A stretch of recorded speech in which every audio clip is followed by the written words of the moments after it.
Hey, this is Aaron. In this video, I'm going to show you how you can convert a general admission event over to a flex pass event. So the very first thing is when you look at your events, if you see this right here, if you hover over this icon, you'll see if it's a general admission event or not. In this case, this event, we want to convert this over to be a flex pass event where people don't have to choose a specific date and time when they're buying their tickets. Also, when a ticket is general admission mode like this, it's going to mention, start times and have event reminders and all sorts of things that could confuse people. So we want to make this a flex pass event. So the very first thing I'm going to do is I'm going to right click on the tab in Google Chrome and choose duplicate, just so I have two tabs open. Now the general admission tickets, I'm going to open this up in my first tab, and I'm going to put the word GA here in the title. That way I can find it faster. I'm going to click on save right now. And over here in my other tab, I'm going to choose the option to create an event. And I'll choose the option to copy from a prior event. Even though it's general admission, I can still copy from it. So this would be the one right here. It has the word GA. We just put it there. I'll click copy event details. And the good thing is since I already put the word GA on here, I can trim it off. And the benefit of that is I'll be able to determine which one's which. When I copied over all the details, I copied over all the categories and things like that. I think this is more of a seasonal event, so I'll choose home and lifestyle, and I'll look for seasonal. Let me find the seasonal event here.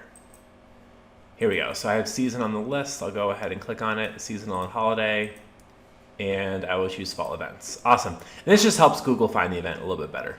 So now I'll click next, and here is the key thing.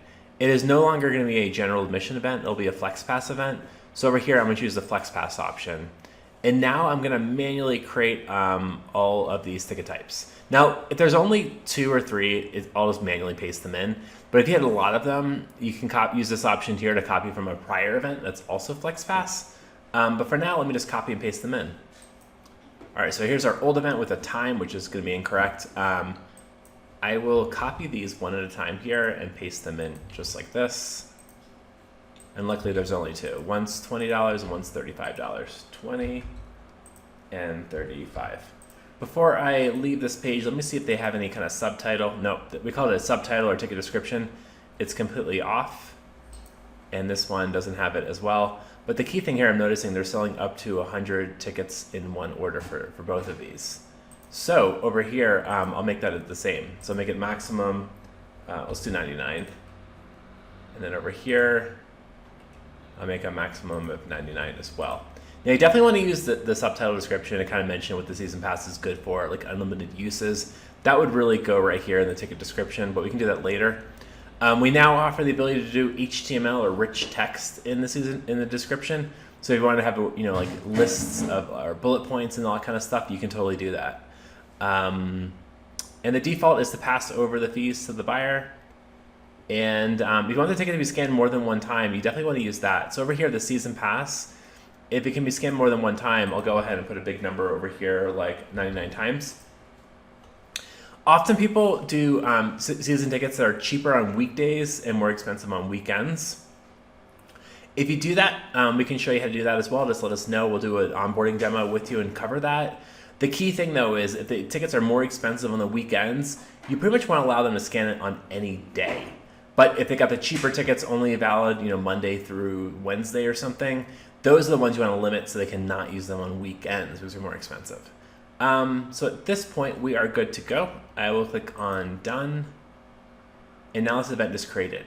Now the key thing I want to do right now is go to my old event right here, go to event details, and I want to make it private so no one sees it. And I want to disable ticket sales as well. Well, I'll leave ticket sales enabled. Nobody can really find it right now, but if you did an email blast with that link, that could be an issue. Actually, let me show you one more trick that we can do. I'll click copy URL, and this is the old event right here. I'll make a big link that says to order tickets, click here. This is important because if you did an email blast to folks with that URL, we want them to get the tickets from the right event. I'll make it really big and bold so people see it. I'll click on save, but before I leave, I'll go ahead and disable ticket sales as well so people cannot buy tickets, and then I'll click on save. All right, let's take a look at our old event. And people would only see this if they clicked like a bookmark or some sort of Facebook link or something. So over here, it says to order tickets, click here. So it's super big and bold. And it says tickets not available. If I want to hide this, let me show you a bit of a hack on how to hide it. So I'll go ahead and hide this right now using CSS. And sorry if I'm getting a little bit too technical. Boom, that's gone. So I just did a bit of a CSS fix right now. Don't worry, it's a bit technical. You don't have to do this on your end. And the reason why is I don't want them to see tickets are not available. It's a bit confusing. So what I'll do right now is I'll put this right here and I'll click on save. And yeah, so our new event is now created. Let's take a look at our homepage. So this is our homepage right now. This is the event. When I click on it, it doesn't mention a date or time. It has it down here so people know what it is. I'll click on buy tickets. And now, again, you don't see date and time. I'll go ahead and select some tickets. And there we go. So this is a FlexPass event right now that we just converted over from a general admission. If you have any questions, please let us know. We're more than happy to help you set it up. You can do things with SimpleTix, as I mentioned, where you can do a season ticket that's only good on weekdays, that's cheaper, and a more expensive ticket that's only good on weekends. And the more expensive ticket, it's only valid on weekends. You can pretty much allow them to use it any day of the week. Why not? Yep, and you also saw that I was able to let this ticket be scanned to 99 times. If you want to do things like allow people to upload a selfie or require them to upload a selfie. So the reason why we do that, by the way, is imagine, some family PTA meeting at school and you have Billy sitting here talking about, hey, what are you doing this weekend? So ask Fred. And Fred is like, oh, I bought the season ticket. You want to borrow my ticket? And Fred will just share it with Billy. And you have really no way of doing it. So that selfie upload polices it because people will not be able to share it with friends because it has their picture on it. And you can also make it so people cannot keep changing the photo every time they share it with friends.